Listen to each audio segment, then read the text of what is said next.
ഈ വർഷത്തെ ഒരു ഗംഭീര തിയേറ്ററിക്കൽ എക്സ്പീരിയൻസ് ആണ് കാന്താര ചാപ്റ്റർ 1 നൽകിയിരിക്കുന്നത്.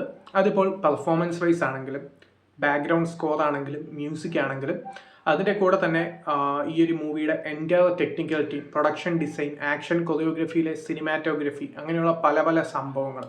കാന്താര ക്രിയേറ്റ് ചെയ്യുന്ന അറ്റ്മോസ്ഫിയർ എന്താണെന്ന് കാന്താര പാർട്ട് 1 കണ്ടവർക്ക് തന്നെ അറിയാം.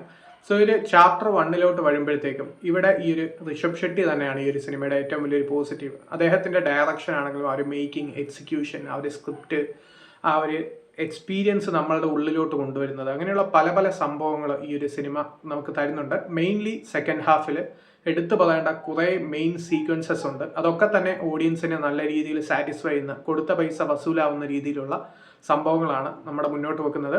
പാർട്ട് 1 എടുത്ത് പാർട്ട് 2 എടുക്കുമ്പോഴത്തേക്കും ഒരു ഡിസപ്പോയിൻമെൻ്റ് ആയി മാറുന്ന ഈ ഒരു കാലത്ത് ഇങ്ങനെയുള്ള ഒരു സിനിമ ഒരു എക്സെപ്ഷനാണ്.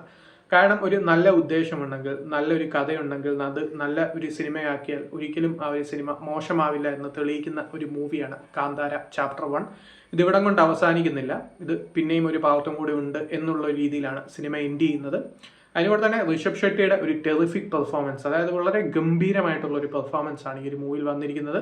ഒരു അവാർഡ് വിന്നിങ് പെർഫോമൻസസ്. പക്ഷേ ഒരു അവാർഡ് കിട്ടണമെന്ന് പറയില്ല, കാരണം ഇപ്പോഴത്തെ അവാർഡിൻ്റെ ആയിട്ട് നമുക്ക് തന്നെ അറിയാം. ജയറാമിൻ്റെ റോളാണെങ്കിലും രുക്മിണി വസന്തിൻ്റെ റോളാണെങ്കിലും എല്ലാവരും തന്നെ കിട്ടിയ റോൾ നല്ല രീതിയിൽ ചെയ്ത ഒരു മൂവിയാണ്.